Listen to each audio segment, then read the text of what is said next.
Hey, welcome to New Jump City, everybody, where we recap the week in American and Japanese sequential art. I am your host, Christian, the unbiased king,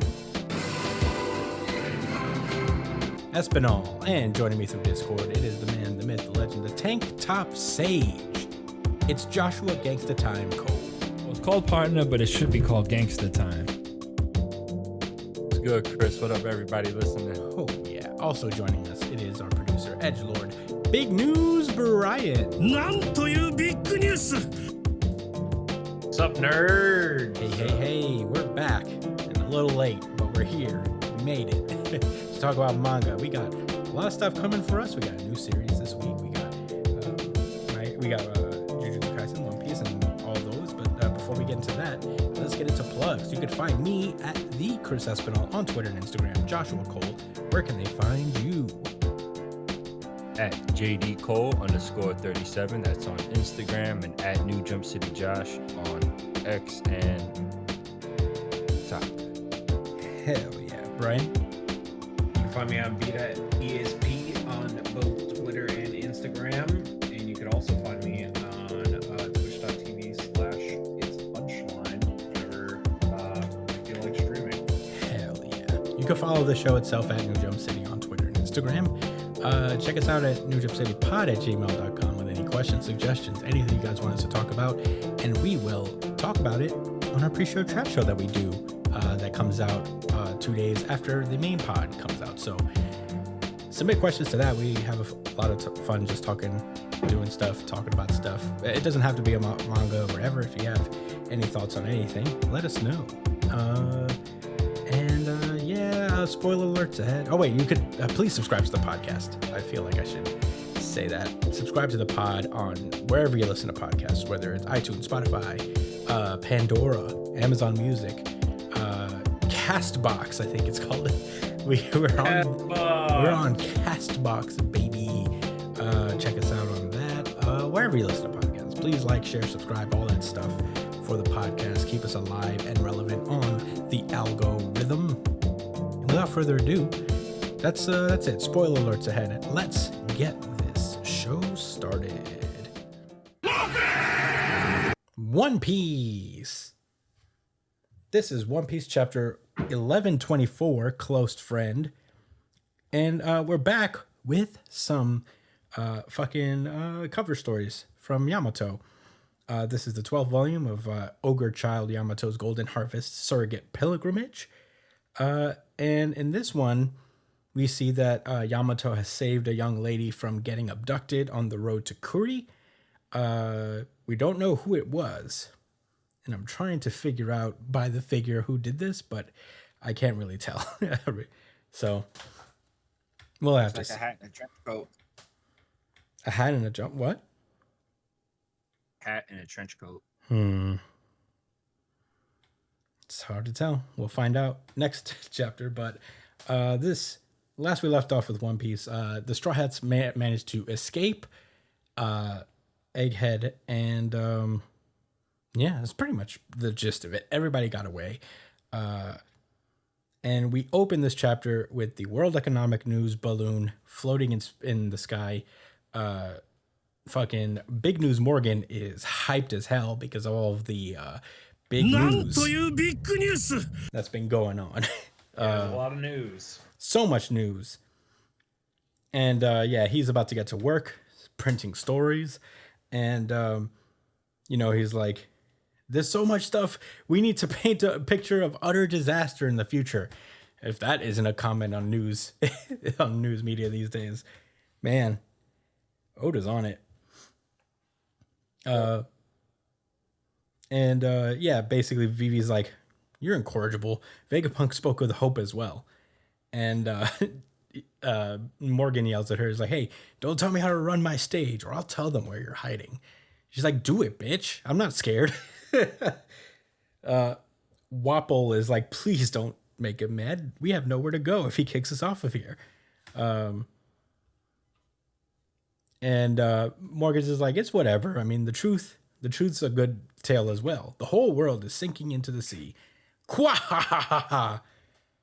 but the sky is my home, so it'll be my era soon, I guess. That's very funny.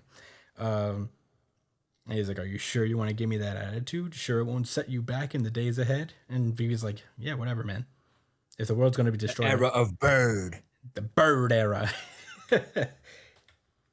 And Vivi is like, "If the world's going to be destroyed, I don't expect to live through it anyway." And I guess Morgan just ignores that, and he's like, "Wow, look at this whole pile of juicy stories." He lists off that Blackbeard fought Law, and Kid fought Red Hair, and Straw Hat Luffy murdered Vegapunk. And Vivi fires back with, "Liar!" So while that's going on, oh boy, hold on, my thing is loading. All right, sorry for the delay. Yeah, then we cut over to Egghead at his, as it's, pretty much destroyed at this point. We see that Sentomaru managed to get away. He's just got a small little rowboat and his axe and, assumingly his food and drink for the road. And we cut over to, say what again, Josh? That he's very sad. Oh yeah, very depressed.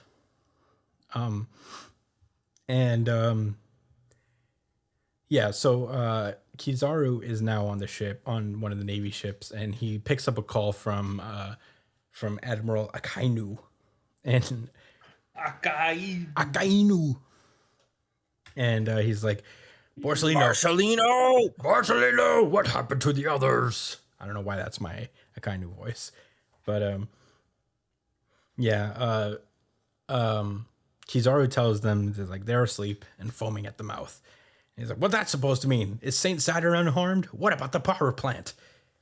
And Kizaru's like, "Don't worry, I'll have a report printed up once the youngest wake up." And he's like, "You better have not done a sloppy job on this one, Barcelino."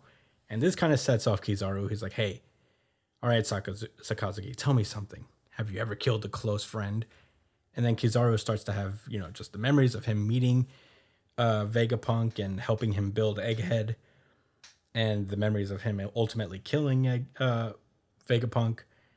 And he's like, if you want to know if I did a sloppy job, if you have time to doubt me, then come here and see my work, you ungrateful bastard. And, he's saying this with tears in his eyes.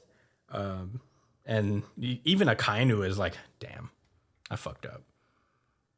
And he says, "I'm sorry, brother." And he's like, "Don't even start." Which is interesting, their dynamic. It's nice to know, I guess, Akainu has something of a heart there. But it is interesting. He calls him brother specifically. And I wonder if, the three admirals are a lot closer than they seemed. Well, not Kizaru. I mean, not Kuzan. Yeah. I wouldn't be surprised, though, that they all considered each other brothers. Yeah, I don't know. In a way, it kind of makes sense. If they're imagine them as kind of mirrors to Luffy, Sabo, and Ace. Yeah. But I don't know. Maybe I'm reaching. In any case, we cut back to the giant ship. Everybody's, Frankie is there talking with... Oh, Frankie is on the Thousand Sunny with Jinbei and Robin. And Zoro. Oh, yeah, Zoro's also there. And, they're just talking about how fucking crazy that was and how it's kind of a miracle that they all got away. And we learn here that Luffy's kind of depressed because he wasn't able to save Vegapunk. So he's pretty sad right now. We cut to inside of the giant's ship where we see that Lilith wakes up and she's with the Straw Hat crew. They're in the cabin of the giant's ship, so everything is just fucking massive.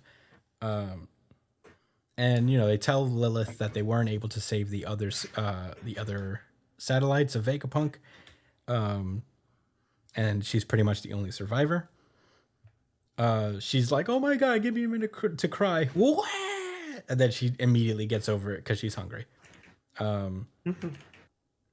So they go to the table where the giants have put out some food, and they talk about how it's pretty gloomy up there though because Luffy is depressed because of course he hasn't saved Vegapunk, and Chopper explains it's like he's been in really bad shape. He's so depressed he's only eaten 5 bunches of these giant grapes. And Lilith actually says that, hey, I know you're sad right now, but you don't have to be sad because it is only in death. It is only death by your concept of it. You see, the truth is, and we don't get to hear what she says exactly, but she basically says that the satellites are all alive, in a sense, but to them they're dead because my guess is, I mean, they saved Lilith, who is technically Vegapunk. So yeah, she's like, hey, you did keep your promise to me, so don't feel sad, Luffy. And Luffy immediately bucks up and he's like, hey, giant guys, thanks for saving us. And the giants all gather around Luffy. They start to have a party because of course every One Piece arc has to conclude with a sick fucking party. And yeah, everybody's just chatting and stuff. Robin is excited to go see Saul again. The giant is like, I like that toast you gave earlier, Straw Hat. Vegapunk said whoever finds the One Piece will run the world. Who do you think is going to be? And Luffy's like, man, I don't care if all of you turn out to be my enemies. You know it's going to be me in the end. And they all give a big old toast. As the ship goes over to Elbaf, the chapter ends with a shadowy figure on Elbaf saying, come on. And they're drinking. And that's where the chapter ends. Josh, what did you think about One Piece chapter 1124? I love when Luffy talked that shit. Let him know. He let a room full of giants know, like, y'all could be my ops if y'all want. Just know I'm gonna be the one in charge. I'm gonna be number one in the end. Yeah, Luffy's crazy. This is a nice true cap to the end of this Egghead arc, which was insane, crazy lore dumps. Wano was a journey and a story in of itself, but this was pure. This Egghead was pure like fan service to those that's been like reading for so long. That's what this feels like. Like he's like a direct message to us. To let us know what the stakes are, and as we've mentioned plenty of times that we are gearing towards the end of the series eventually, which seems, I don't know, seems to be all the rage these days with our favorite series. But anyway, more about that later. I'm excited for them to go to Albath. This is something everyone's been excited for a long time. Is that shadowy figure red hair? Are you asking us? Yeah. And then Brian can give his thoughts. I don't think so. In fact, I think my guess is that Shanks isn't even on Elbaf anymore. That's what I thought. I don't think that Luffy and Shanks would be getting into a conflict or helping each other out yet. Too soon. Yeah, because he was on his way out when Kid attacked. So it could be that after he dispatched with Kid, he pretty much bounced shortly after.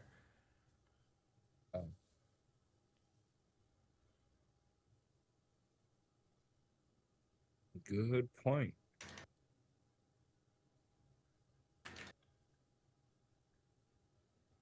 I do feel like I kind of know who that might be. And I may not know the person exactly, but I know who it might be, and I'll get to it when I get to my thoughts. But if you wanted to continue with yours, Josh. Borsellino. I'm not gonna meme anymore about him possibly joining the crew, but this was an important moment, I think, to show that the admirals themselves are human beings. Akainu is not a great person, and obviously, Kizaru isn't the greatest either. Just because they follow orders doesn't make you exempt. But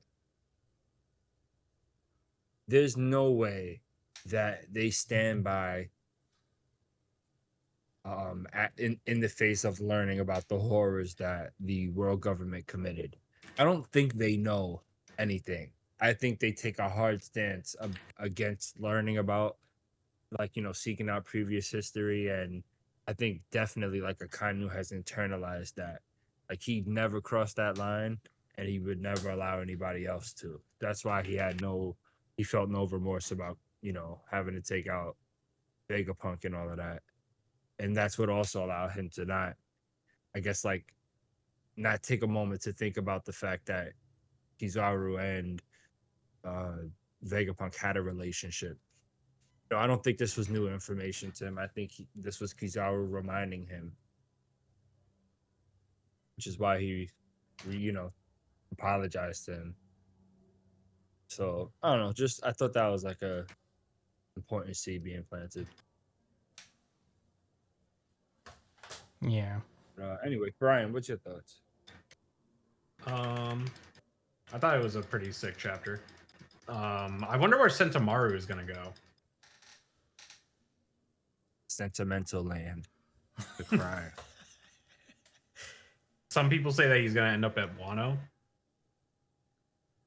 which Why? I think 'Cause he has is a Japanese get up. No, just because that's probably like the closest island that he could end up on, right? Aside from Elbaf. Not really. There are 2 other islands that are closer, which is where Law and Yo, what if he joins Law's crew? no, it's possible. I'm not excited. You're not? No. I think he's gonna get involved with either Kid or Law, and out of the 2, I think Law would be the person that fits him more. You go from one doctor to another. Oh, it's a medical doctor, I guess.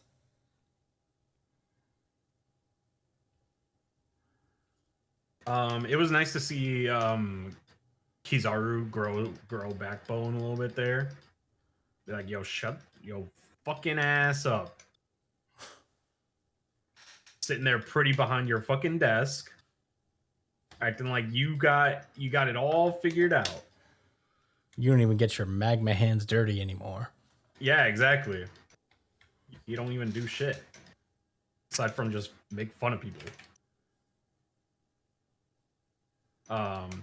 Yeah, honestly, it's nice to see Luffy being it's funny to see Luffy being all depressed and mopey and stuff, and the crew being like, yeah.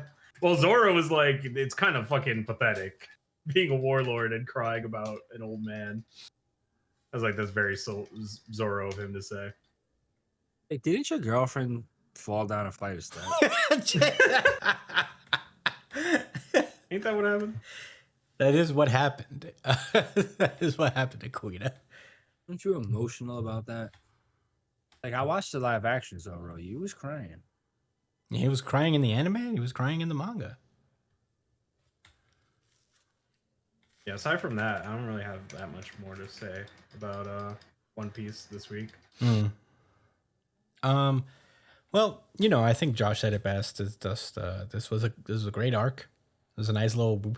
It doesn't even feel like a prologue or like an in between kind of arc, but it was a little bit. It wasn't a very long one,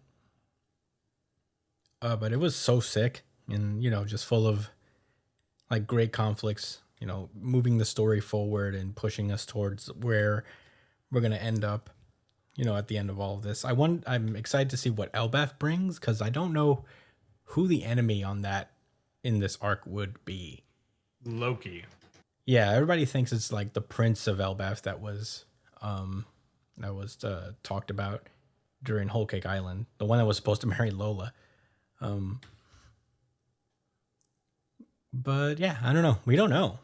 I mean, we don't know if he's abjectly evil. He's just all we know about him is that he wanted to marry Lola. That's a devious task. Yeah. But yeah, I'm excited to see. I think Is Lola the one that's with Capone? no, that's her sister. Lola was the one from Thriller Bark. Or who gave them the PV card, right? Mm-hmm. The The Vivre card, whatever Yep. that shit's called. Yeah, you said it right there. The Vivre card. Yeah. The shadowy figure on Elbaf, we've seen him before, but we've only seen his back, so we don't know who this person is. It was in a cover story a while ago. There was somebody sharing drinks with Crocus at the Reverse Mountain. And all we saw of them was that they were kind of wearing like Wano-esque gear. They had like a big samurai straw hat and some kind of like kimono or something. We don't know who this person is, but I would suspect that that's that person. And it could be Scopper Gaban. That's the only reason I would think that that Crocus was so chummy with the guy, is that he was an ex-crewmate from Roger's crew. That's my guess, is that it's Scopper hanging out on Elbaf. But I don't know. I could be wrong about that entirely. Could be Scopper, could be Shiki. It's not Shiki. Shiki was not friends with Crocus. You don't know that. Yeah, I do know that. Patch things up. They were rival gangs. They hated each other. Yeah, but like you've seen stories of like rival gang members just chilling. I don't think he'd be cool. retirement. He wouldn't be that cool about it. Shiki is an What asshole. is Shiki when it's been a long time? Like what, 20 years? I'm sure they could have gotten over it by now. Nah, I would think it's on site with them, especially on Shiki's part. Shiki was probably embarrassed on God Valley. Like, he was there. He was there. He was one of Rox's people.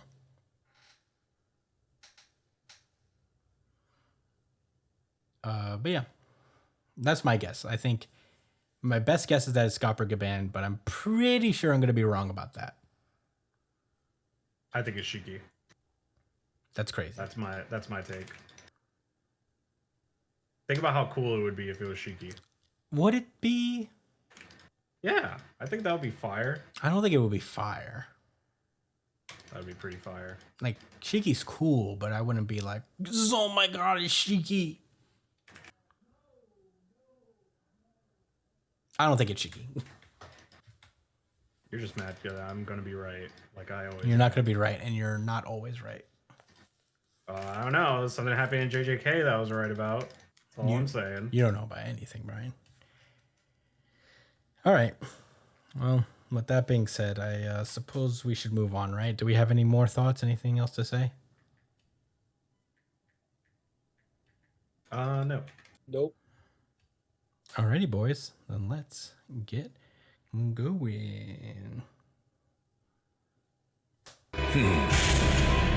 ブラッディクロス Sakamoto Days. Oh, What? Yeah. We're doing Sakamoto Days. Remember, it replaces My Hero Academia. Okay. Yeah. This would where My Hero Academia would go, is why I'm putting Sakamoto Days here. But yeah, we're on Sakamoto Days, everybody. It's a new series we're picking up in the place of My Hero Academia. Very excited to get into it. This is a series that we've mentioned a handful of times. Just a short intro for those of you who haven't seen it or read it. It's a story about an ex-assassin. He used to be the greatest assassin of all time. He quits his job after he falls in love and gets married and gains a ton of weight. But an old enemy has returned to kind of complicate Sakamoto's life and puts a bounty on him. And ever since, he's just been fighting a cavalcade of assassins left and right. And this entire series is pretty much just an action movie in manga form. And yeah, we're not going to do like an entire synopsis of the story at this point. We might do it on a pre-show or something. But general thoughts about this series, I really enjoy it. I had a great time reading it. It's one of the new gen series that I picked up a while ago, and it's got an anime coming out next year. So I'm pretty sure that the world's going to know about Sakamoto Days. I think it's going to be pretty much the next big thing So if you haven't read it, I think it's definitely worth it. It's such a quick read too because it's mostly action, but it's some of the most fun and absurd action that you'll find in Jump, and that's saying something because this is shonen manga. Do you have any quick impressions of the overall series that you want to get out, Josh? Yeah, the action is the highlight of the series for sure. And I've never thought so much about the things around me that can be used as weapons. It's incredible. Yeah. Not that I really think about it that much, but when I read the series, I'm like, wow, yeah, I guess you could pick up that handrail and beat somebody with it, I suppose. I guess you If could you're do strong that. enough. Yeah, that's Sakamoto's thing. He basically just makes a weapon out of anything he's holding at the time. He in the last chapter, he took the stick from the ice cream man, and I don't know if y'all seen those Instagram videos or just videos online of like the people like so those the people who have ice cream, they have like it in a cone and they have a stick. They try to hand it to the person, and when they hold it, they hold like the guy takes the ice cream away, so he makes people think they're gonna have the ice cream, but he keeps taking it. Mm-hmm. Like he's like tricky with it. So Sakamoto took that stick from that dude and like was like trying to hit one of the assassins, and then the guy like he caught the stick with his hand. He was like, got it. And then Sakamoto like flipped it, like, you know, flipped the cone out, and he was like, oh. and, and he smacked him across the head and sent him across the street. That shit was crazy. Yeah. I mean, it's definitely got like a bit of humor to it. For a while, it almost reads as a gag series in the first few chapters, but there's definitely a sense of humor with it, but there is a serious story underneath it as well. So that's been fun. Brian, do you have any impressions overall of the series? Yeah, it's definitely one of the most fun series to read every week. Whenever a chapter drops, you can always expect it. Like, it's not that it's not a serious series, but for the most part, it doesn't take itself very seriously. It's all about like fun. It's all about creativity, and it kind of takes like the fact that there's an assassin for everything as like a running joke. You know, like there's like a pizza man assassin. Like there are a bunch of like different variations of assassins. It's just fun. It's just a fun fucking series. The art is honestly very JJK-esque when it comes to the way that they handle their action sequences and stuff. It's not very focused on detail. It's focused on more fluidity and environments. It's very environmental and like fluidity, like based like combat and art. And it's really fun. It's really fucking fun to read. Like these super dynamic, like almost citywide fights that take place across like an entire area. It's really fucking fun. And you'll see a lot of panels of like people like these huge action shots and people like fucking flying in from miles away or something, or falling down through a flight of staircases, or it's just fun. So if you're gonna read the series, that's what you look for when you get into it. Those are my thoughts on Sakamoto Days. Yeah. And with that being said, we're gonna move on to the chapter itself. We are covering Sakamoto Days from I have chapter. one question. Oh, what? Sorry. Okay. Would Sakamoto be good at Valorant? No. He'd be better at Overwatch. He would hate League of Legends. Well, there you go. The burning questions answered. Thank you. With that, we are starting with Sakamoto Days, Days 179 Torres. So what's been happening in this arc is basically Sakamoto and his friends, the people who he hired to work at his little shop. I forgot to mention that Sakamoto owns and operates a grocery store. They are they're trying to do this thing where I think they're trying to take over the Japanese Assassin Association, which is the assassin organization that they're all part of, and converting them into a chain store for himself. Like there's gonna be a bunch of Sakamoto stores. But first he has to defeat Slur, and he and dodge assassins who are after his bounty. So he's using this time to, I guess, train, and he and his friends are all going through their own separate little training arcs. Sakamoto's seems to be to just use the assassins that are coming after him as training, fighting a ton of strong people and surviving the fights and becoming stronger as a result. And one of the assassins that goes after him is this old man who seems to have a huge gambling problem and is trying to get Sakamoto's bounty even higher so that when he kills Sakamoto, his bounty will be able to pay off this guy's debt. Which I think is a pretty cool concept for an assassin. Yeah. I'm going to call this guy Torres because that's what the name of this chapter is, and I assume that this is Torres. I don't think they ever say his name in this. But yeah, this chapter opens up with Torres saying that, honestly, I wish I didn't have to kill anybody. And he's like, killing is tiring and scary and painful, and blood stinks and your clothes get dirty. Plus, everyone in this industry has a nut job. And he's like, well, why do you do it then? And he's because the money's good. And why do you need the money? And Sakamoto's like, because I like gambling. Is why. I'm not going to change my ways. And Sakamoto says that my wife says gamblers are idiots. And this guy's like, not true. The ones who lose are idiots. He said, that makes you an idiot then. My game ain't over. I'm on my way to winning. And then Sakamoto... What any gambling addict would say. Yeah. The only way to lose is to stop. Yeah. You're going to win eventually. Yeah. So Sakamoto kicks him through a car. But this guy fucking blocks it with his hand, one-handed. And he's like, your 1 billion yen bounty isn't worth enough yet.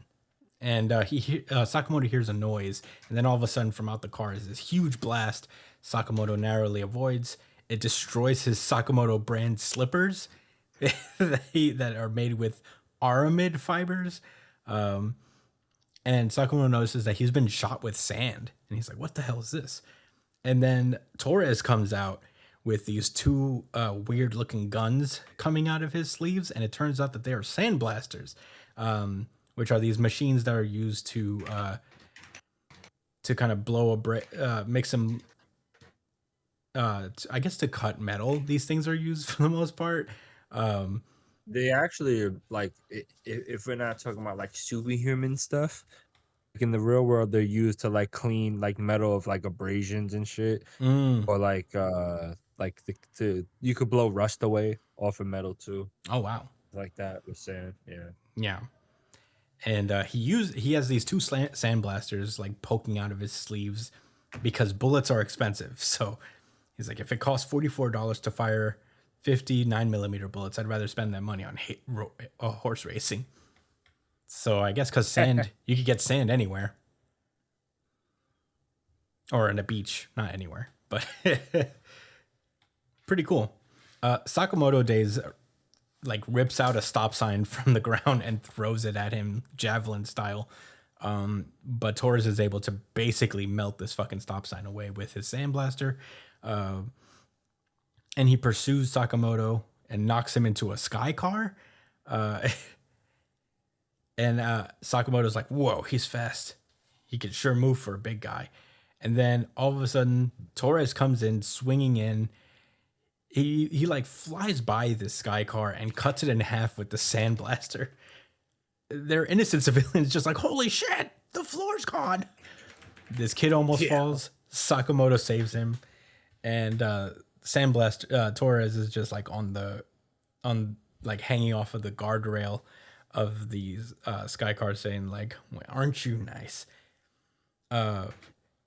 And he fires off a sandblaster at the I forget what these things are called, but you know, stuff, the thing you use to hold yourself on the train, like while you're standing. He cuts that off as Sakamoto is falling, and then he blasts Sakamoto with dead on with the sandblaster. But Sakamoto is able to hook onto him with the hand thing, the train hand thing, and just armbar his leg until they both crash onto this car. And Sakamoto escapes because he's like, "Fuck that." He manages to get away, and Torres is like, looks like a guy sneaking off to avoid a loan shark. So Sakamoto's like, "I lost." You would know. Yeah. Sakamoto's like, "I lost. If he'd been playing for real, I'd be dead. I really do need to up my game." Then he remembers what Torres says to him about relying too much on luck, and it's about how you play the hand you're dealt. And Sakamoto thinks, the hand I'm dealt. And that's where the chapter ends. Josh, what did you think about Sakamoto Days, chapter 179? Well, this was definitely a surprise for me. I forgot we was gonna cover it this week, but I did read the chapter, and it was a very fun one for me. This old dude is wicked with the sandblasters. That's unique. That's something the series does really well. They find very unique ways to make the assassins like seem really skilled and very powerful. And you know, ways I don't see in other series. But yeah, it's exciting to think that Sakamoto is going to train to get even stronger because he's a beast. But I have thoughts as far as what the dude was, what I guess Torres was talking about with gambling. Now, I feel like that's referencing the fact that Sakamoto doesn't have a clear like fighting style. He just kind of like he's really good at a lot of things. He can kind of like yeah, he's like an all arounder and he takes advantage of the stuff in his environment, but that kind of makes him limit like that is his best quality, the way he could surprise people with, you know, taking advantage of their environment. But if I don't know, I feel like maybe if the environment isn't good enough to suit him or if it actually backfires on him, he's super vulnerable. So maybe that's what they're trying to say. But then he says it's all about how you play the hand you're dealt. And I feel like that's what Sakamoto has been doing the whole series, dealing with the hand he's dealt, which is the shit Yes, around him. this guy And would be making like the do. So it perfect was mentor weird. for him. Well, Maybe, maybe. maybe he's trying to. Maybe he. This is like the next evolution to Sakamoto is to have like have weapons on him that aren't like traditional weapons, I guess. Yeah, that came across my mind too, as far as like maybe he's gonna carry a set of things on him that even like they're still unorthodox, but they're always like on him, so it's consistent. Maybe he'll use it to like interact with other shit in the environment. Like he'll have, you know, like a fucking utility belt or something, like Batman on crack. You know, like Batman, like with less money, but way more creativity. Well, I think he has a lot of money. He's going to eventually, if he can get all of these stores. Yeah, Sandblaster dude is fucking wicked. He's part of the order apparently. That's what Sakamoto said. Is he? Yeah, he is.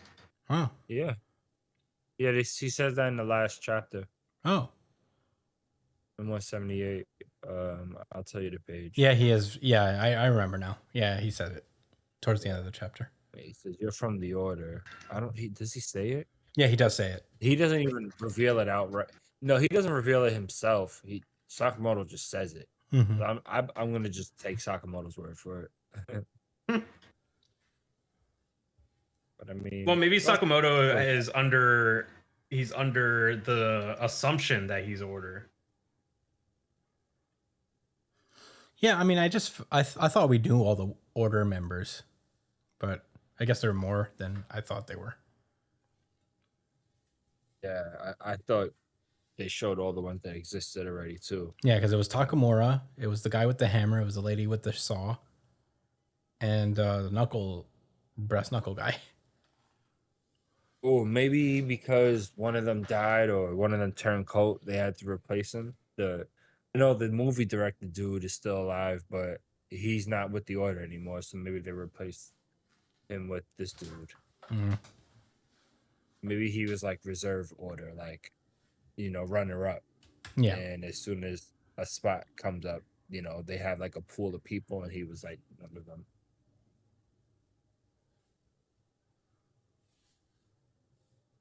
yeah, probably. I gotta use the bathroom real quick. Oh, BR? I guess you can get into yeah, your thoughts. I can get into my thoughts. I mean, we picked up this series, and I couldn't. I feel like we couldn't end up on a better chapter to describe what the vibe is. Yeah. This is pretty much Sakamoto days, in a nutshell, and in the best possible way, to be honest, because like it is just like a showcase of just how inventive and how like well choreographed these fights can be. I thought the Sandblaster was so cool when he came out with it. It just looks cool, and I feel like there's an emphasis of the series of just like cool shit. It feels like I'm watching a John Wick movie every time I read it. Yeah, that's how. Yeah, you're right. That's what it does feel like. Yeah. And Like this was no John Wick in the exception. Matrix. One worry I did have with covering the series is that it is a lot of action.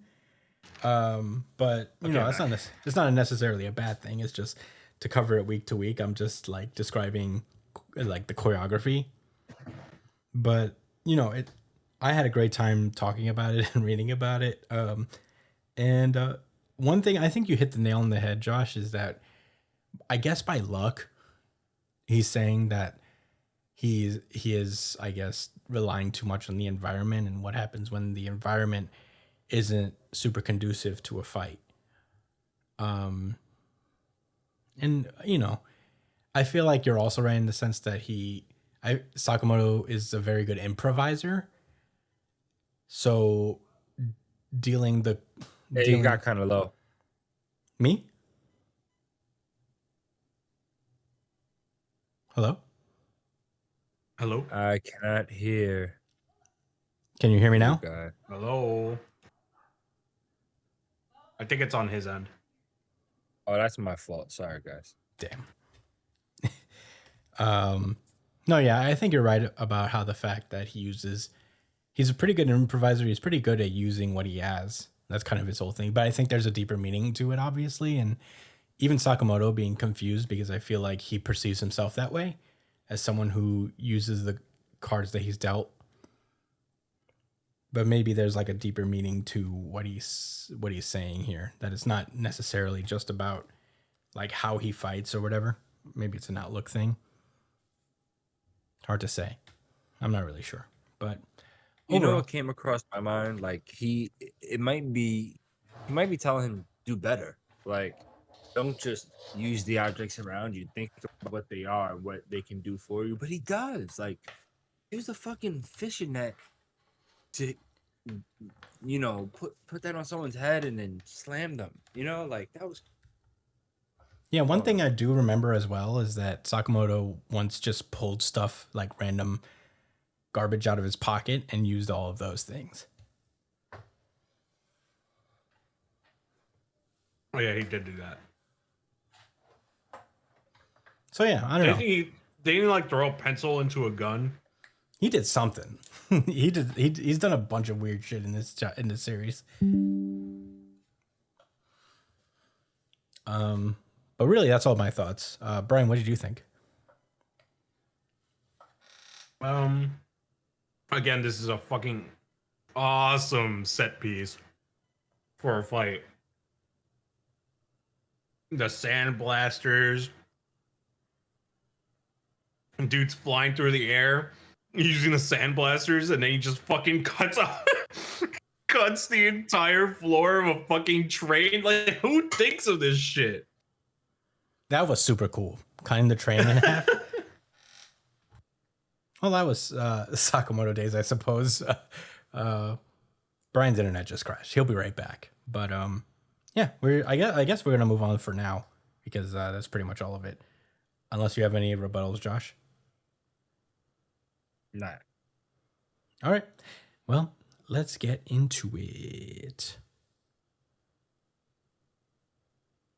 Tell that pussycat girl me know what. Jujutsu Kaisen.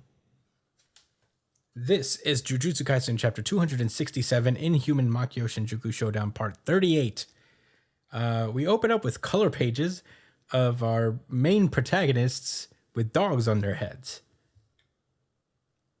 I don't know why, but I like this cover page. Oh boy.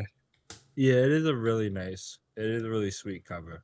Mm-hmm. And it also says You the wanna check them last 5 chapters on the side there, just in case. In case you need a reminder. In case you didn't catch the news. Jujutsu Kaisen is ending 5 weeks from now. Depression awaits. We open up this What? Damn. It's true.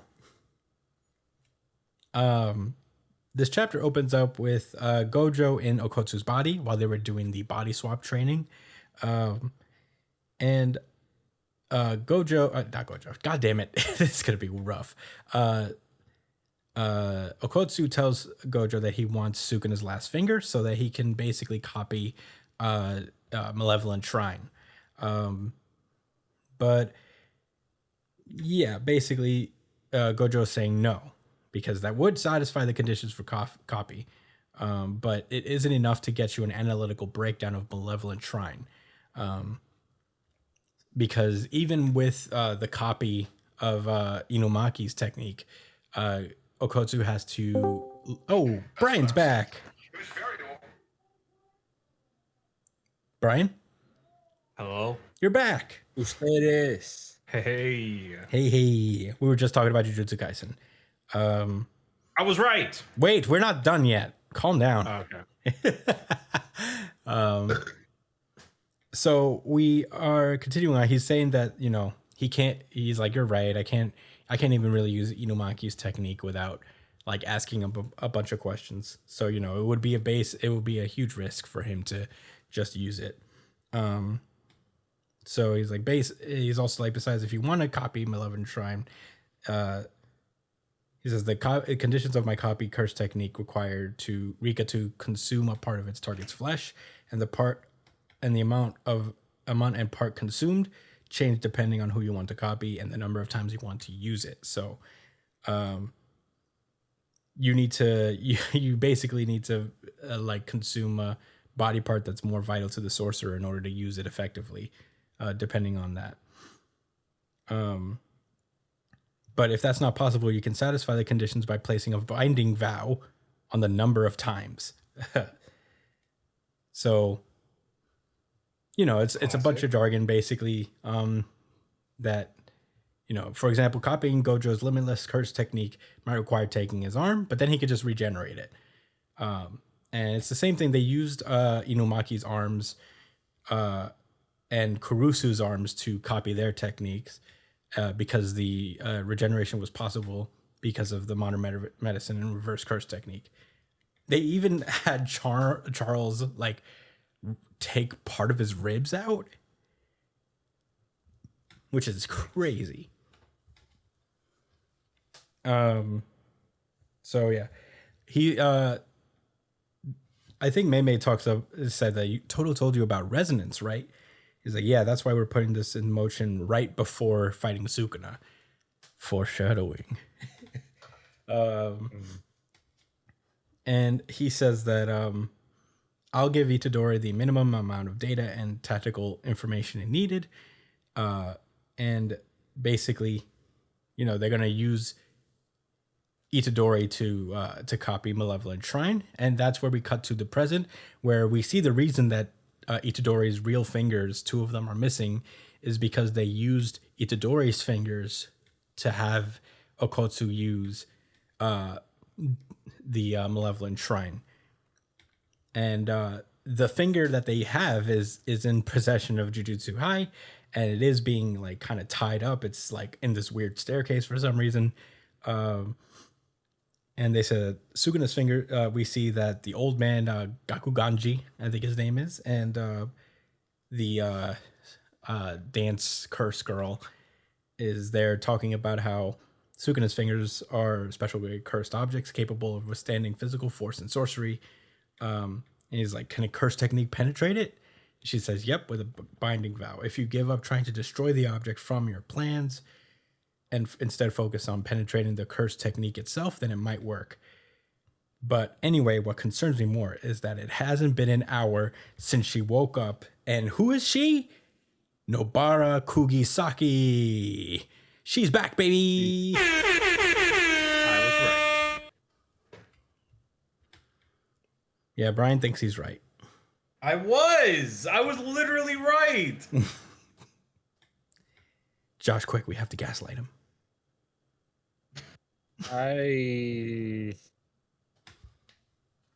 Brian, we're gonna have a talk later. We're gonna have an off mic talk. You did not call it. I did call it. What do you mean? If you called it, then we all called it. I literally called it. We've all been hoping. I knew that she was alive, and I knew that she was gonna do resonance on this Sukuna fuck. Okay? I'm going to take myself out of the running. If she was gonna be alive, that's the only thing she could do. You don't get credit for calling that. I called it though. You know what? You know what's crazy? I'm gonna tell you this. I don't even want to take it away from you. I'm more disappointed that you even tried to take that. That was. I'm not even trying to take it. I did take it. It is mine. I called it. Low hanging fruit. Not necessarily. No, I bet you last chapter, or 2 chapters ago, when they showed her alongside all the other dead people, you're like, oh yeah, she dead. I was definitely like that. I will take myself out of the running. I will say I did not call it. Not me. I knew it. I knew it was a fake. I knew it was a fake out the entire time. You're a fake out, Brian. You wish. And where was she? Recovering? Yeah. Well, she was in a literally coma. just woke up from recovering.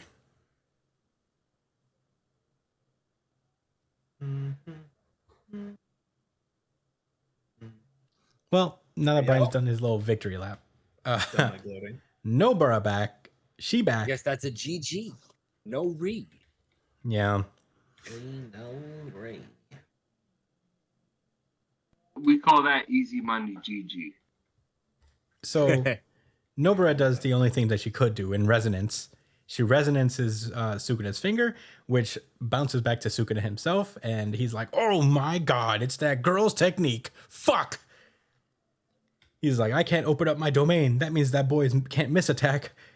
And then, Kugisaki is like, gotcha, you idiot. And Itadori is able to use Dismantle. He knows what time it is. He saw that technique, and he was like, oh, my girl's okay. My friend, my buddy, she alive. And he put some extra stank on that Dismantle. And he said, toma. And then he uses his knee. He knees Sukuna in the face. And he just like keeps beating up Sukuna, but Sukuna's like, I'm not gonna let you just jump me like this. And he punches Itadori just plain with his 2 arms. And he's like, did the boy think he could strip me away with a half-assed domain? He hasn't even been able to heal his wounds because of the reverse curse technique. So he's way past his limits. And he's like, whatever. And the massive cursed energy consumption due to the domain means you're the one who will die. And they just like exchange punches. But I think Itadori uses Divergent Fist here because we see that Sukuna is like a double blow with a temporal difference, which is what Divergent Fist is. Roll back! Yeah. And Sukuna does... Itadori does the Jonkin Rock pose, Mhm. which I am assuming This is a cult, because this is this is a spiritual successor to Hunter x Hunter. this. Let's call it, not Bleach. Listen, I got a lot to say. We don't get into that. Yeah, this may not be correct canonically, but I will be considering this a nod to Hunter x Hunter. He does the Junkin fist, and then he hits him with a black flash, and Sukuna's like, "Whoa!" And that's where the chapter ends. Josh, what did you think about Jujutsu Kaisen chapter 267? Come on, man. You already know. Do I know? Does Brian You know? already know. Yeah, this is our You unified, already know. really good chapter of the week. Unified RGC. Unified RGC. Unified RGC.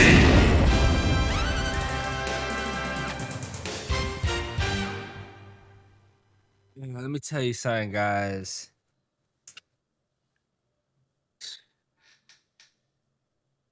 Obara coming back made me very happy. A lot's been said by my friends, by stuff online, and I don't usually keep my ear to the streets like that, but I came across a few Instagram comment sections. I don't care if this was an asshole. I don't care. I don't give a fuck. You know why? Because Jujutsu Kaisen and Gigi Akutame put in the work to make this a solid fucking series so he could throw us a bone like that. A lot of other series try to do that every other week. Or just try to give us fan service here and there. This was nice. We've seen so many people get smoked in this arc, and the Shibuya arc was, insane in of itself, even without Kugasaki dying. But this, thank you, Gigi. Win.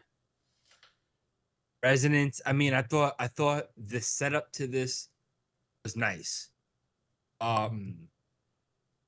The fact that she could use resonance on the finger, that they still had it, that Okotsu didn't have to eat Sukuna's finger because Itadori already had the ability imprinted, which he showed before they was able to get trapped in the barrier. No, I think Itadori did those moves after the barrier situation with Okotsu. Anyway, nonetheless, yeah, well done.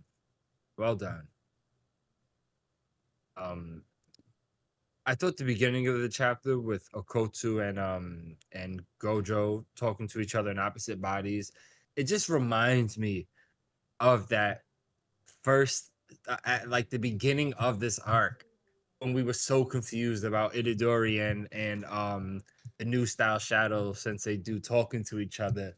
Like I can't get over how subtle that was. Like he didn't say anything about that shit at all, yo. It was like right in our fucking face. And I kind of wish there was more in your face moments about Kugasaki being alive, or there being, a real strategy toward this happening. Because I'll tell you this, it would have been really nice if this happened a lot sooner before people died, but maybe it wouldn't have been as effective. I don't know. But she just Whatever. woke up, dude. Come on. So they planned for her to like maybe wake up during the fight? Well, no, I think it just happened to turn out that way. I think the general idea is that either way, the idea would be that they could consume a part of Kugisaki and then use resonance. Oh, like Rika could eat a part of I guess her corpse or something, right? Yeah.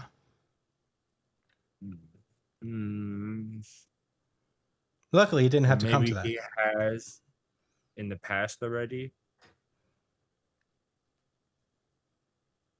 Well, it's not impossible that he has.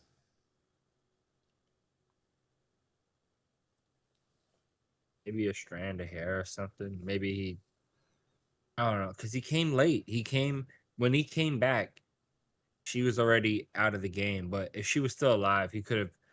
Yeah, if they knew she wasn't dead, you know what I mean, and she was still asleep, they could still consume a part of her body. Yeah, actually, yeah, you're absolutely right. Either way, Okotsu could have did it, but I guess she woke up during the fight and they figured, okay, you don't have to do that specifically. Let's try to do these other things. Damn. All right. Okay. Okay. Checks out. It's still a little bit of an asshole, but like it checks out even because No, Jujutsu it's Kaisen is that not. solid. Well, I, I don't know. I mean, she just sleeping the whole fucking time. That's lame to me. I mean, Yami really could have been Zero the whole time. You know what I'm saying? He could have really been the strongest at the end of the day, and he had to play the role of the weakest to take them out. And you know, sounds so silly just saying those words. So like that's where I'm at. But like whatever. Like I said, I enjoyed the chapter. I enjoyed the fact that Ukasaki came back. I enjoyed the strategy, and I enjoyed the Black Flash. And I hope in the next chapter it begins with one of two things: either Sukuna being in the white space, or him hawking out more fingers and organs. I think it's really funny when it happens. It's like, yeah, man, you look pathetic. Fuck you, Sukuna. It's for all that shit you was talking and all them bodies you racked up. That's for that world ending slash you did to my boy. All this. Can you imagine that's how people talked in real life? This fade is for the fucking world ending slash you did to my homie. That wasn't right. You cheated. It wasn't supposed to be like that. And I'm correcting it right now. Right now. If his body explodes and we don't hear anything else from Sukuna, I'd be okay with that too. Or like, oh, even better, like his flesh explodes and it reveals what's his name? Megumi. Megumi, yeah. And with Sukuna completely eradicated. Yeah, it's probably Like, what's gonna happen. That's I feel a little anticlimactic, doesn't it? well, does Sukuna deserve a climactic death? Yeah. Especially after all this. Maybe I'm still kind of raw. Or what he did to my boy. My boy. Well, those are your thoughts, Josh? Do you guys know what a Gojo stan is? Someone who stands Gojo. Yeah, but like any context or Like a super fan of Gojo. okay. I didn't know if there was any real lore to this, like any. No, it's just a super fan of Gojo. That's what a stan is. I seen people saying that there's like Gojo stands. So Yeah. I seen a lot of that in the comments, and I was wondering, is there like some traction here, or it's Yeah, no, the stands are like super fans. They're like a level beyond fan. like Eminem stands? It's to go Yeah, even further. like Eminem beyond. stands. I think that's where the word comes from, even. Yeah, because he did that song "Stand." Mm-hmm. Crazy song. Crazy song. One of my favorite videos when I was younger Oh yeah. was Edge. I don't watch I mean, I many didn't music think it was videos. cool what that guy did, but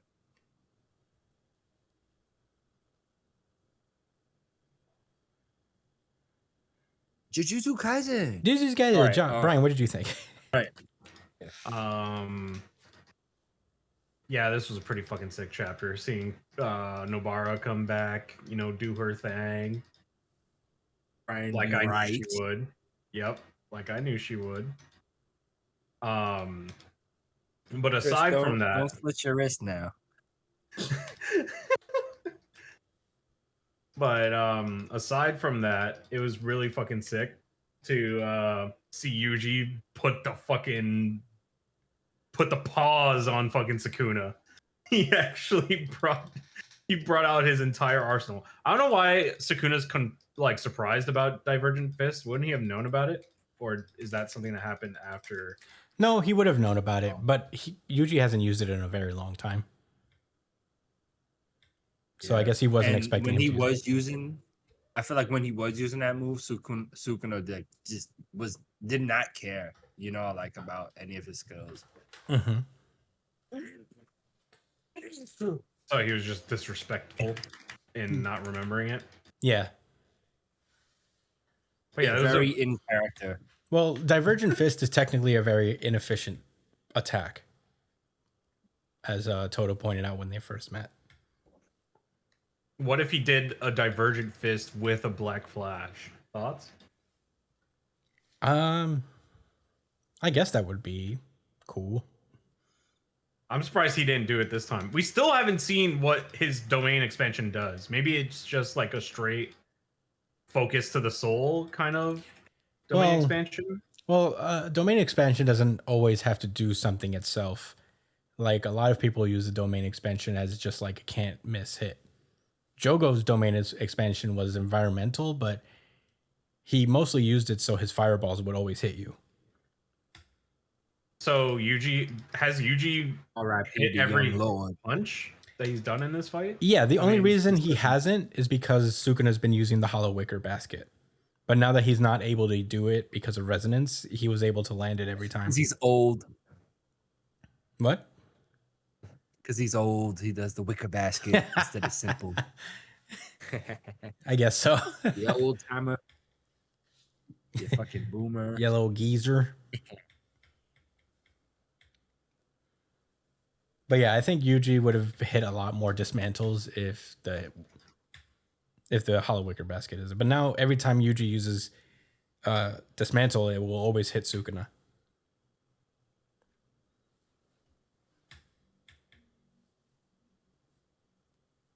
You know what? That makes more sense now. And honestly, I feel like that's pretty strong for Yuji, considering that his soul, like his punches, were already fucking up Sukuna really hard. Mm-hmm. So him having that on, like, as a sure hit, but it's just very rare for a domain expansion to just be about putting hands on motherfuckers. You know what I mean? Yeah, but that's like the primary thing, is just so your attacks wouldn't miss. So that's pretty sick. And it also makes Yuji feel schoolyard. Makes Beating Yuji the bully feel up in the schoolyard. Yeah, actually. Did y'all notice that? Oh yeah. Going back to the school, he's like, "This is what I do to bullies." That's how he started the series, right? Oh yeah, it did start there. Well, it didn't start there, but he was known to beat up some Not bullies. there. Yeah, not specifically there, but It's a throwback. My bad, Brian. Oh no, it's all good. I didn't even think about that. That's a pretty good pickup on that. But yeah, pretty fucking fire chapter. I love watching Yuji just fight. He is such an entertaining shonen protagonist when it comes to just straight hands. But yeah, those are all my thoughts. Pretty fucking awesome fight so far. I wonder how it's gonna end. I wonder if it is ended now with that Black Flash. Yeah, I think we're close. I will say probably the next chapter will be the end of the fight for real. Yeah, I think this is the finishing touch. Yeah, after Dobara, there's not a whole lot of tricks he got left. So I'm excited for it. As far as Dobara coming back, I am willing to not even call it an ass pull because Gege did go out of the way to say that she was not dead when she was first hit by Mahimuto. In the very beginning, like when she was first, all the way back in Shibuya, the healer that was there was like, hey, she's not dead yet. She's there. She's getting there, but she's not dead. there's a high chance she might die, but she ain't dead. Yeah, you're right. That is, and we all had hope. And when and you do we- something we like let that, go. you're supposed to, it's communicating to the reader that, hey, there's a possibility she may come back. Or, you know, it's an Door almost was left certainty. open. But Gege throws us off the scent by constantly referring to her as dead, even though we don't have confirmation of her corpse or people necessarily saying flat out that she's dead.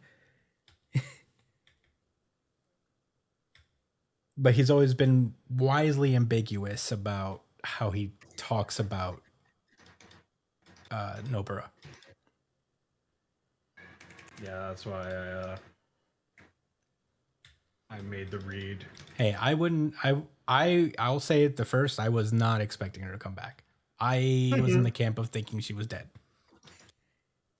Because I know how heartless Akutami can be. But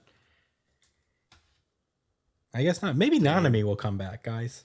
No, that's a I- done He's deal. had blown. I heard Gojo somebody still has a chance. somebody I say think. that, and I'm just like, bruh, but he exploded from the inside.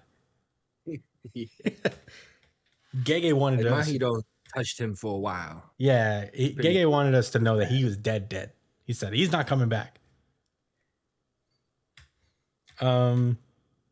Yeah, this was sick. I'm really happy. You know, I also, you know, I wasn't surprised in a sense that, because it makes sense. I always knew that if Nobara were to come back, even though I thought she wouldn't, but if she were, it would be because her resonance technique is so fucking useful. Yeah, she could literally snipe him from anywhere on the map. Yeah, as long as she has like a piece of him, she could just do that. And before she died, I always thought that was going to be the thing, and that's what they're going to use her for. She was going to be really important in the end. So yeah, I mean, you can't just kill off a character this useful. It's the only viable way or realistic way that you could possibly beat Sukuna at this point. Is to have like a across the map snipe. Yeah, is to have someone with the utility of Nobara. So, you know, on top of that, I just like Nobara, so I'm glad she's back. You know, I'll take it. I'm happy. I'm happy she's back. True. So I'll forego any ass pulls. So, all ass pulls are bad. Okay, first of all, I will say that an ass pull is not inherently evil. Yeah, they're not inherently evil. In That's fact, true. I'm willing to bet that a lot of things in manga are ass pulls, because as you continue on with long form storytelling, there's obviously going to be some kind of improvisations that you'll have to make. Not every piece of every story is like decided upon. Even One Piece, I'm sure. Yeah, like all of the warlord. Well, not the warlords. All of the supernovas are ass pulls. I wouldn't say they're ass pulls. I think they're, you know, you can make new characters. Ass pulls are. Yeah, but he pulled them all out of his ass. He No. didn't plan them. I'm He legit. They are the definition of ass pull. I That wouldn't say ass all pull- of them are. I think Bonnie was probably around for a long time. No, I'm pretty sure all of them were like it's been mentioned in interviews that all of them were. Nah, I don't buy all of them. I think at least Law and Bonnie and even Kid were planned beforehand. The rest of them you could kind of do with it without, in theory. Like the rest of them could be just characters he made along the way, but that doesn't make them ass pulls. Ass pulls are like a last minute plot point. They're usually not characters, but more events in a story. Yeah. Like Yami is in himself is not an ass pull. The fact that he was 0 may have been an ass pull. Okay, well, what? So the definition of ass pull is a plot narrative that happened on the fly. Is it not like something that just happened? Well, it was a decision that was made on the fly. So when Oda says Yeah, that, exactly. So when I think when the- Oda says he didn't supernova- plan the supernovas, he means that they weren't there at the inception of the series as he was planning it, but they're characters that he probably thought of, say, around Enies Lobby and he was like, "Oh, this is an opportunity to introduce new characters because they'll be going to a new land." I don't know. I think the interview said that he was. Oda's Like not going to his go on an editor. interview and be like, "I ass pulled those characters." No, he did though. I don't actually think he did. say that. No, he did. He said that he pulled them out of his ass because, like, I think the editor said that he needed more people on Sabaody. Like, he needed to make Sabaody more interesting or something. Okay, He so brought up the he whole. made them like overnight. he said the he also concept. created the supernova concept overnight too. He did Yeah, a lot that's what I'm overnight. talking about.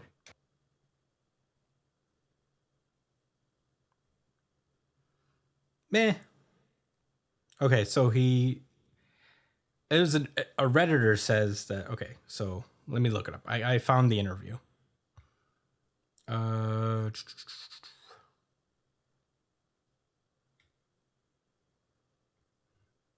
Where's the quote?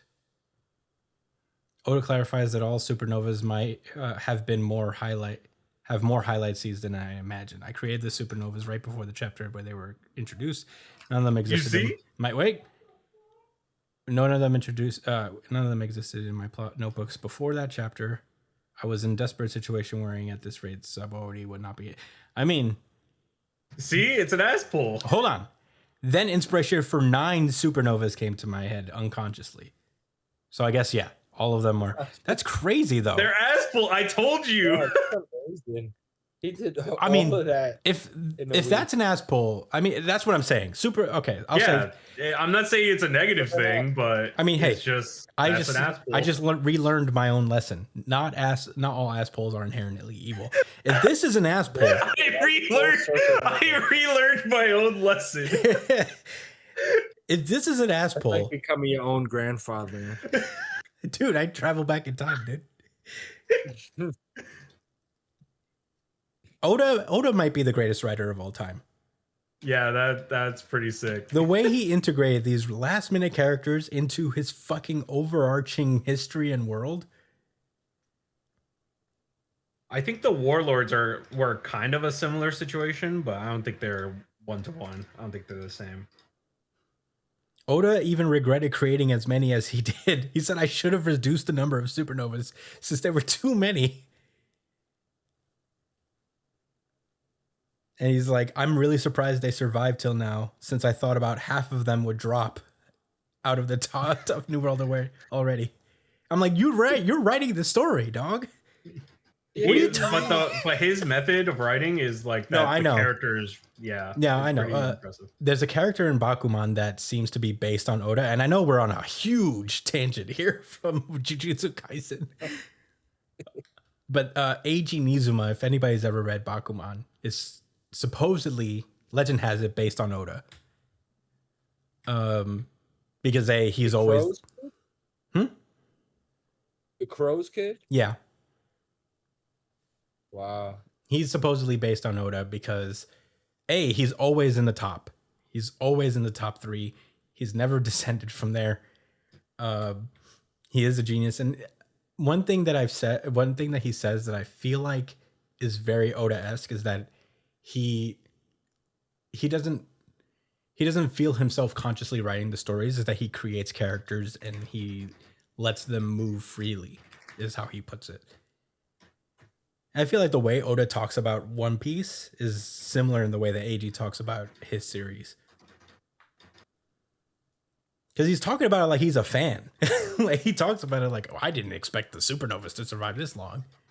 Right, like as if he's like a reader and he's Like at the mercy of somebody else's story. It's like, Yeah. bro, it's you. But honestly, if there are any writers out there, that's a lesson to kind of take from Oda. I try to do it myself whenever I write. Is like you create strong characters and you have an overall scenario and you have an overall world, but you create strong characters and you follow through on how they would move. Like, I think there's something to be said about character writing. And, you know, Jujutsu Kaisen's just like that. Yeah. To get back to it, to segue back. How the fuck did we even get here? I don't know. I guess we were talking about ass pulls and the definition of them. Oh yeah. There you go. That's I guess the supernovas are ass pulls. Well, case in point. Not all of them are evil, and I don't think Nobara's. If you want to classify it as an ass pull, I don't think it's evil either. Perfectly happy with Nobara coming back. true. Very excited. Roundabout way to get to this. And it was a very informative moment for me personally, where I went back in time and saged myself. You know what? I am the go-to-man analysis. I taught myself something. True. My goat. Anyway, do we have any other thoughts about Jujutsu Kaisen specifically? No. No, this chapter was incredible. Yeah. Alrighty, let's move on then.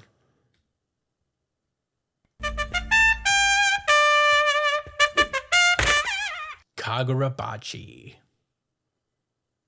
With that, I'm gonna pass this one over to Brian. All right. Hold on, let me pull it up real quick. This one has a lot of dialogue. Oh yeah. Dialoguebachi. Yes. My favorite. My favorite genre of Bachi. So the chapter picks up where we left off with Chihiro and Hakuri chained up, being brought to the Kamunabi to negotiate the terms of their agreement. And I don't know the names of any of these people. Aside from, let's see, what's his name? Azami. That's the only guy that I know, and it's the guy with the Sasuke cut. Which okay, one is he? So he's the guy with the one eye covering. Oh, like, yeah. his hair covering his eye. And so the chapter starts off there. There's old guy with big hair beads. He's just like, I'll call him Bead Guy. I'll call him Beady. So Beady is like, all right, step forward. And we cut back to Shiba, who is talking about the blades and how he's basically like, he shouldn't be there. He shouldn't be there during the conversation because he fucked some of them up for Chihiro's dad. Which, respect, he's ride or die for his bestie with a Tessie. One of them is like, no, I don't see the resemblance. This guy is more attractive than his dad. Which is, I guess, do you? And basically a lot of them are questioning whether Chihiro is related to his Rokuhira at all. Like that really matters in this instance. And they start the meeting off by saying that they have to decide whether he should even have the enchanted blade to begin with. And they continue to speak about the fact that he says he wants to meet the sword wielders to thwart the Hishaku, and that they have a bunch of high-ranking sorcerers stationed at the locations, making sure that all these sword bearers are fine, and that even Chihiro with Enten, or whatever it's called, Enten, it would be really fucking difficult for him to get to them. And they continue on to explain that the reason why they have so much security around them is to keep them from interacting with the outside world. And they are very, very protective over them. So obviously they wouldn't just, let Chihiro walk in there and do whatever the hell he wants. So they're just wondering if they can even trust Chihiro to like kind of follow through with this plan.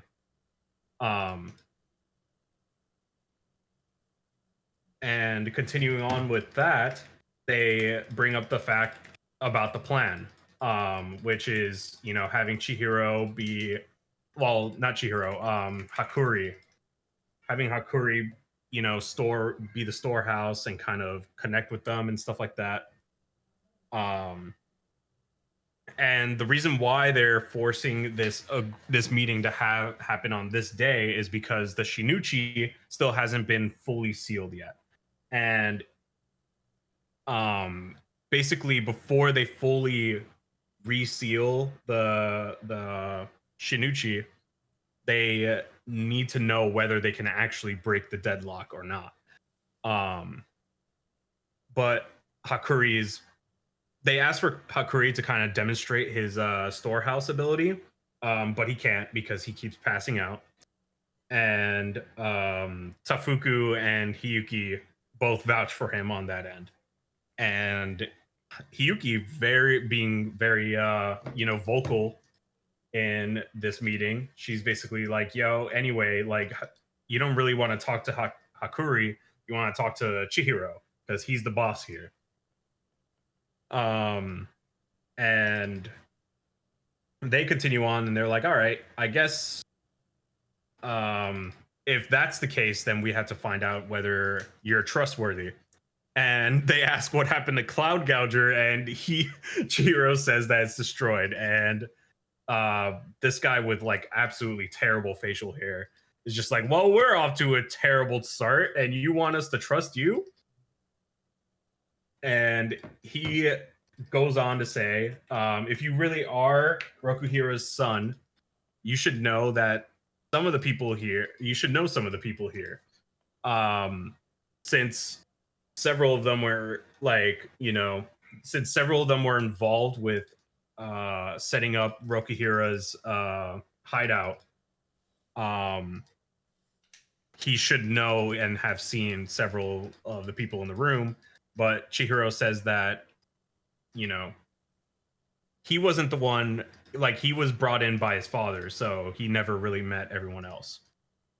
And he continues to kind of question Chihiro about his lineage with his dad and stuff like that, but Chihiro immediately cuts it off. He's just like, all right, I'm done talking about this shit. You just got to trust me on that issue, you know? That's my dad. I fucked up Sojo. I beat the Rakuzachi, and I gave you guys the fucking Shinichi. That was a plus for everybody involved. Which, pretty swag. Not gonna lie. He did do all of that. He did, in fact, do that. And again, Hiyuki chirps in from the back, and she says that... Vouches for him. Yeah, she just continuously vouches for these guys. And she says, hey, listen, if you want me to vouch for someone, like, this guy ain't gonna fuck up the sword wielders. He only kills bad people. And that actually, that statement actually did bring some closure to the rest of the Kamunabi heads. Because it seems like she is very driven to the Kamunabi cause. So, you know, having someone like that vouch for him is a pretty big deal. And bad facial hair guy teleports behind Chihiro, and he's like, judge you based on what you've done? You look like an unruly punk to me. Tell me one thing. Say you get the enchanted blades, then what? Will you just surrender them to us? And Chihiro didn't even have to say no. He kind of just, his silence was an answer. And Beady guy definitely took note of that. And this guy definitely has beef with Chihiro's dad. He is just straight fucking you know, laying it into him. He's just like, yeah, your dad was a fucking arrogant. He was arrogant and pig-headed. And he brings up another option to breaking the deadlock, and it's killing Chihiro. And then giving Enten to a Kabunabi sorcerer and breaking the deadlock with it through that method. And just as this option came up, one of the Kamunabi guys, like foot soldier dudes, bursts in. He's like, "Yo, they're fucking up one of the sword bears!" And we cut over to seeing it, like a bunch of what's their name? Shishi something, Shikaku. Oh, I forget their Hishaku? names. Hishaku. We see a bunch of like Hishaku guys lounging about outside of the fortress that the sword bearer was in. And we see him we see that the fortress is completely fucked up. And there's also a sighting that the sighting of the hand tattoo guy, the one that Chihiro ran into at the auction house. And we see a guy with an extremely long neck saying, "Yo, what happened to the blade wielder?" And it's still not confirmed that that person is still alive. So they are kind of working on a bit of a language, like information block. They don't know what exactly is going on, and it's kind of a developing situation. So this kind of show, and this is kind of Chihiro's chance to kind of make his case to the Kamunabi, and he's just like, they're ready now, they'll attack the other sword bearers too, and that they're right, he is not going to give them the enchanted blades back, and once he gets them, he's going to be enemies with them once again. So handing over Inten and him dying would be a detriment to them in the current moment, because there's no time to train people into using the swords. So Chihiro claims that he's their best bet, which pisses off facial hair guy, and then the rest of them are like, "Oh yeah, that was pretty cool." And Beatty says to remove the cuffs. And he agrees with Chihiro that there's no time to appoint somebody new to this. And since the Hishaku are on the offensive, they're the immediate threat, so they need to use Chihiro right now. But he makes it clear that he doesn't intend on letting Chihiro just take the swords and leave. And at the same time, he also gets a new report that the bearer is alive and has escaped the fortress and is on the run. So they're going to send Chihiro to go over there and save their lives. And that's where the chapter ends. Josh, what did you think? I think this was a nice chapter to help show us what the next arc is about to be about, or kind of what the flavor of the series moving forward is going to be. We talked about it a little bit last time, but I like the fact that each sword has a specific bearer, so there's a lot of personality that goes into that and makes it very like special. I guess we're gonna meet one really soon, and they dodged death. These motherfuckers pulled up and wrecked house. But I was interested in what they said about reading multiple signatures. Someone said they have multiple spirit energy reactions characteristics of the enchanted blades. But now he said, but how? And he said it's possible through those like devices, the same device that they used in during the Rakuzachi. One of the kids of the head of the clan, I remember he used it and transformed. I mean, he was really strong. The teleporter guy was able to beat him though, but I think he had help at the end from Chihiro, right? If I remember correctly. Yeah, I'm pretty sure that's what happened. Yeah, Chihiro actually beat. Yeah, Chihiro was the one that actually beat him. Yeah. He had to use the last of his cloud gouger to beat him. So that's Yeah. crazy. If they had these devices and they perfected it in a way that they could use them without dying, that yeah, that's like on the level of the enchanted sword. It's like not the Shinuchi though. That shit is buck fucking wild. Yeah, it's the strongest one, and we barely even saw like the full strength of it. Yeah, bro. That shit is like y'all. Speaking, we was talking about Yu-Gi-Oh a little bit on the pre-show, but do any of y'all remember a card called Mirror Force? Nope. Mirror Force. It was a trap card where if you attacked your opponent, like if your opponent attacked you, you can activate it and it would bounce back the attack and destroy every monster on the side of the field. That shit is insane. Jesus. And yeah, I think about the Shinuchi. It is Mirror Force or Raigeki. Anyway, this dude with the facial hair, the fucked up facial hair, I don't like this guy, man. Me I neither. don't like him at all. But He's kind of lame. one guy, they kept zooming in on one guy in particular. This dude with the dark hair. Have y'all noticed that? Yeah, dark haired guy is a friend, I believe, right? Yeah, it's Azumi or some shit. Yeah, he was about to defend Chihiro. I forgot who he was for Yeah. a second. And then He shows up a long time ago. I remember him now, but like, yeah, he was about to use his magic to defend. For a second, I was like, is he like a spy or something or whatever? And then I remembered as like, oh, Right. he's that guy from the beginning. Or from early on, rather.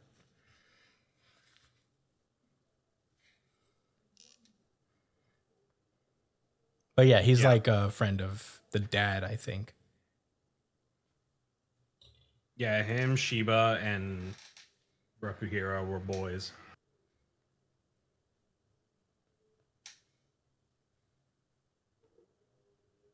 Hello, Yeah. Josh? Yeah, sorry. I had to mute myself for a moment. Okay. But yeah, I guess I don't really have any more thoughts. Cool chapter. Yeah. Well, I'm glad Chihiro stood his ground. yeah, me too. Well, that didn't go as much as we thought it, as exactly as how we thought it would go. You know, where there was going to be a whole ton of condescension from the upper rank, where they're like, "Boy," but but yeah, I thought it was a pretty I thought it was a good chapter overall. This guy I hate this guy's facial hair or the way his hair is even arranged. Yeah, I hate it. really hate. Why I is really there hate some his facial hair, hair too. growing out from behind his ears only? That fucking bothers me so much. He definitely styled it this way, 100%. Yeah, no, this is not natural hair growth. But yeah, I guess he's like the rough and tumble one. Yeah, he's gonna be like really cool later. Yeah, he's gonna be our favorite character later. Yeah, he's gonna be like, "Sorry, Chihiro boy. I guess you're not like your dad at all." And then he's gonna do something really cool and save his life. I thought you had more guts than this. You know, for being Rokuhira's son, you're not so bad after all.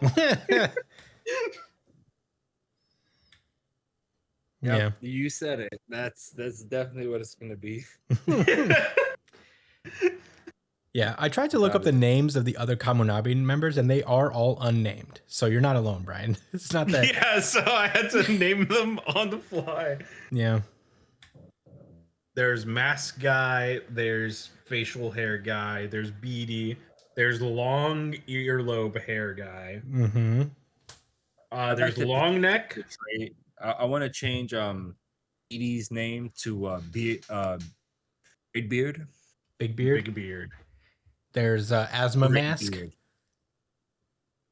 There's asthma mask, and then there's eye patch guy. Yeah.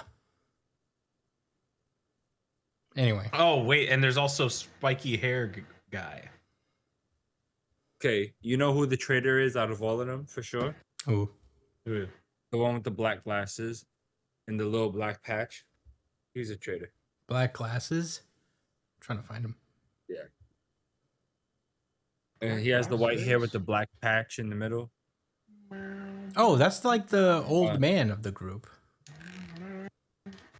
I feel like he's a sagey guy. Nah, he's a op. Hmm. He's a oppy guy. He's an up. But yeah, I thought this was interesting. They were like, well, here's the plot. This was only going to be one chapter long, and now we're going to jump right back into the story. Back to the action. Yeah. It felt rushed for a second. It's not like a bad rushed, I think. I think it was fine. I think it was paced okay, but I was like, oh, that was fast. It didn't like, I guess it took me by surprise how fast they kind of resolved this, and I don't mind it at all. I'm actually, I'm here for it. I'm here for, like, you know, just getting the plot moving. I feel like they had to do this moment to establish the alliance here, but I'm glad it wasn't super drawn out or anything. I'm here for just cutting out the fat and getting back to the main story at hand. And I like that chapter for this reason. I wish we knew these fucking guys' names, but to be honest, I probably wouldn't remember them going forward. I'd have to be constantly reminded. It makes me think, like, would it have killed you to just like write a little name card underneath all of these guys as you showed them? Because they do all talk in this chapter. Mm-hmm. So you could have had a moment where they had like a little name. My hot take: What? the Kabunabi is going to be the final boss of the series after the Shiki Shaku. That is a hot take. I feel like they'll be friends at the end. Like they'll come to a mutual understanding. Nah. No? All right. Well, Brian says It's so. smoke everywhere. I don't think even Rokuhira liked the Kabunabi. Yeah. But in any case, that's all my thoughts, really. I didn't have too many thoughts overall. I do like the way the dialogue was written, and, you know, I felt like it was pretty well paced, and I'm here for it. Does anybody have any rebuttals or anything? No, sir. All right. Well, with that being said, let's move on, right? Yeah. Let's go. We're getting this story out there. We need a plan. Undead Unluck. And with this, I'm going to toss this one over to Oosh. Yo, Undead Unluck. Chapter number 219. Welcome back. Welcome back indeed. Last chapter, Fuko and the gang got surprised by our old friend Unruined. What am I talking about? We hate that guy. That's True. Rick. This guy is such an asshole. Pulled up, took out Chikara's eyes, and got Fuko really angry. So angry that she loaded him up with 100 years of bad luck and inserting her glove through his fucking chest. And by also the combo move of the almighty Sean using his unseen to stab him in the back with Fuko's hat, which loaded him up with even more bad luck, which summons Undead Unluck. Well, you know, Undead Unluck. So he's on his way. He's on his way from the sun.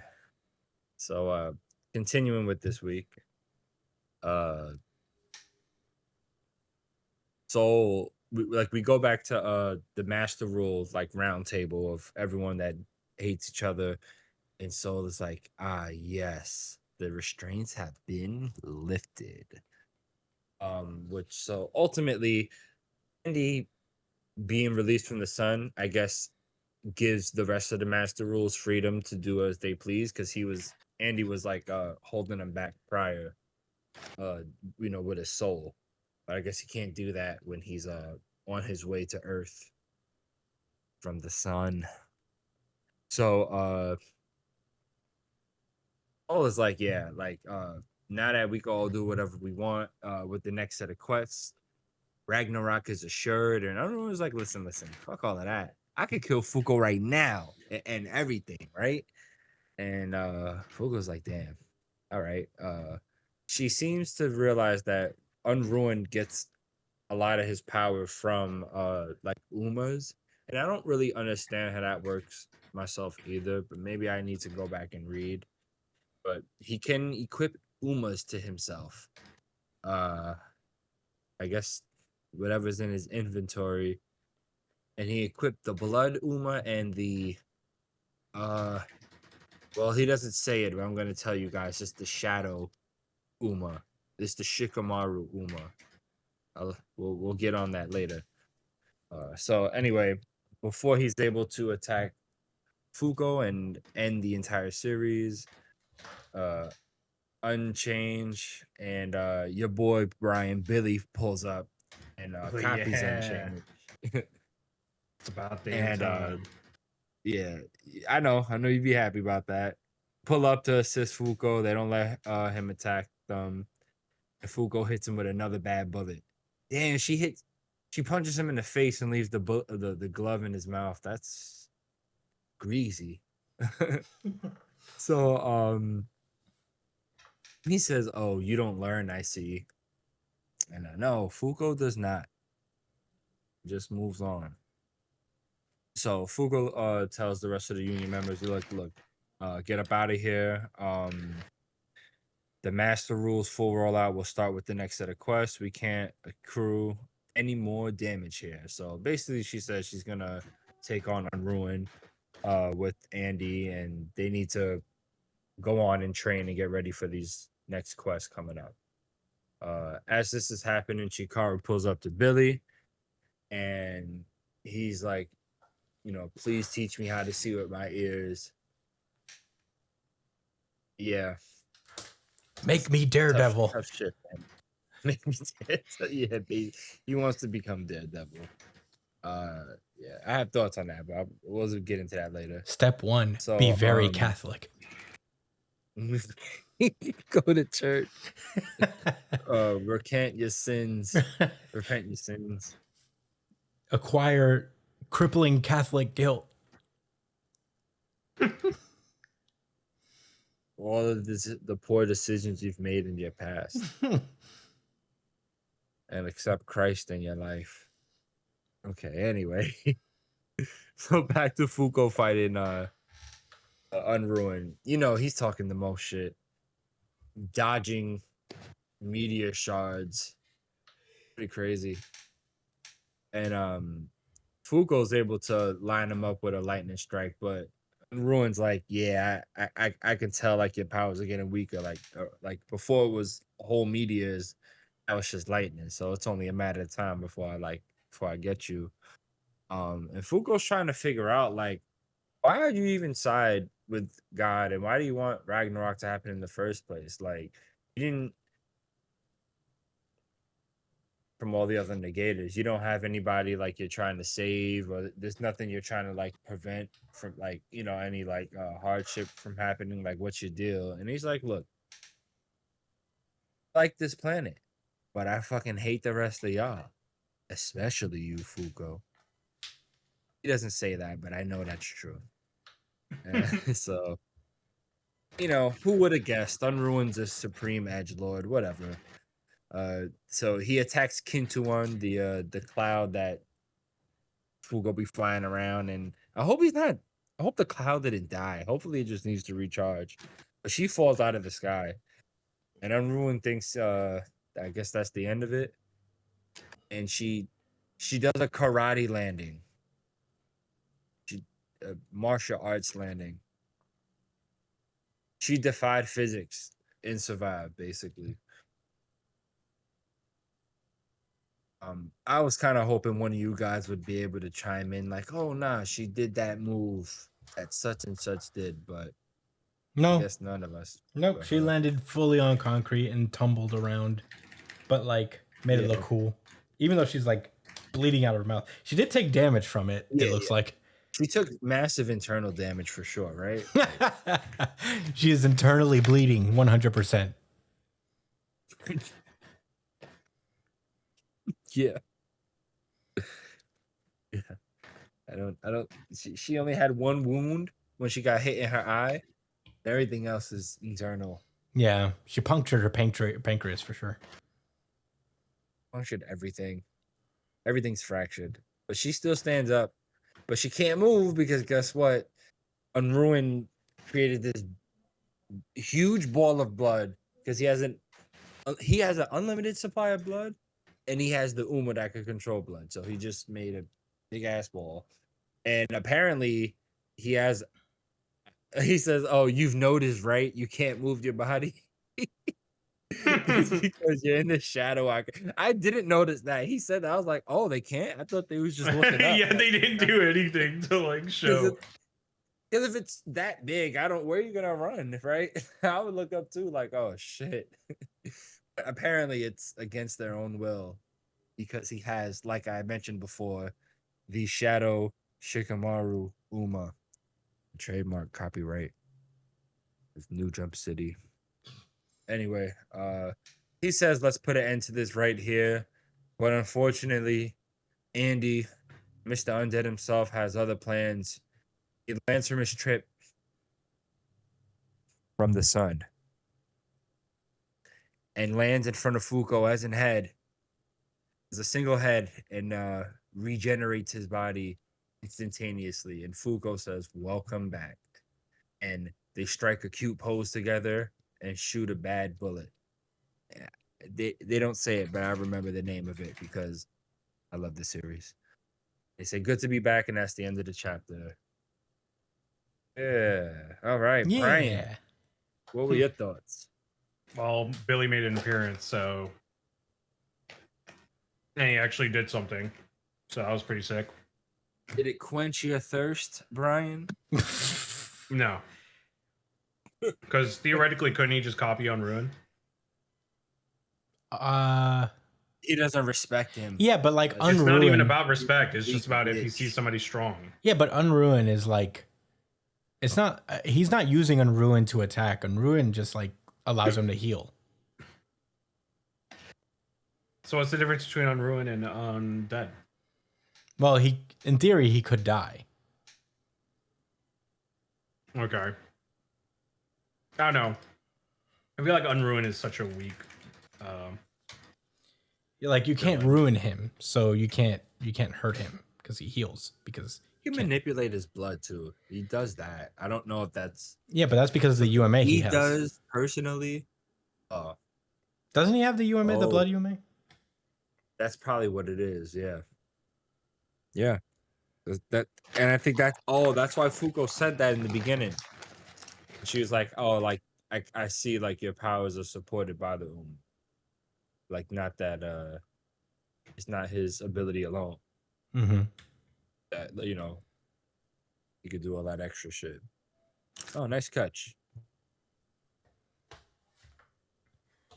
But yeah. Seeing the squad kind of pull up, helping out during the fight, stuff like that. I don't really like Unruin. I just wish they would skip past him and go straight to the super Umas. Andy needs fodder. Don't you think he deserves it? It's been a while. Yeah, I guess. Yeah, you need a villain to show off how cool they've become. Yeah. But yeah, those are KEWL. Yeah. I really like this chapter. This was my second place. If Jujutsu Kaisen wasn't so peak, it would be this pretty easily. Over One Piece? Yeah. I liked One Piece too. Over Shakamoto? Yeah. I liked all the series, but there was something that I really love the entrance of Andy. This 2-page spread where he regenerates is so good. Yeah, I was excited. It was a really cool entrance. I was like, yes, this is sick. So sick. This is wicked sick. wicked sick. Yeah, I just love the entrance. I love a good entrance. If you can make a cool character entrance after a long time not seeing him, you've won my heart a little bit. Plus, fun detail, Clothy is also back. Yeah, you see him in the last shot, right? Yeah, On the he's got a top. little smiley face. He's happy. He's come a long way. He used to hate these fucking guys. Yeah. And now he's me. I am Clothy. That was me. That was my reaction. Yeah. Yeah. We're back, baby. But yeah, I thought this was mad cool. I'm here for it. Andy could just fuck up Ruin pretty bad. He like soloed a bunch of the master rules. Like Unruined should be nothing to this guy. But this two page spread is so cool. About to fire off a bad bullet. I'm here for it. Yeah. I can't wait for next week. This was so good. I can't wait for Chikara to come back as Daredevil. So many things to look forward to with Undead Unluck. But those are really all my thoughts. I had a great time reading this chapter. I thought the way it ended was so cool. I'm here for what's next. Do we have any rebuttals or anything? Nopers. Alrighty. With that was Undead Unluck, and that has been our show. Thank you so much for listening as usual. I hope you guys enjoyed and are excited for Sakamoto Days to join the lineup. Very excited to continue covering that series. It's one that we wanted to talk about for a while now. So yeah, it's here and very excited for it. You could follow me at the Chris Espinal on Twitter and Instagram. Josh is at JDCole_37 on Instagram, at New Jump City Josh on X. Brian is at b.esp on both Instagram and X. You can follow the show at New Jump City on Twitter, Instagram. Oh, sorry, X, Instagram, and TikTok. Email us at newjumpcitypod@gmail.com with any questions, suggestions, anything you guys want us to talk about. And we'll talk about it in our pre-show chat show. Download those episodes too. We had a fun one this week, so looking forward to releasing that. Subscribe to us on iTunes, Spotify, not Google Podcasts, damn it. I did so well last time. I didn't say Google Podcasts, but Pandora, Amazon Music, wherever you listen to podcasts, YouTube especially. Please check us out on all of those platforms. And yeah, that's it for the show. Thank you guys so much. We'll see you guys next week on New Jump City. Stay safe, New Jump citizens.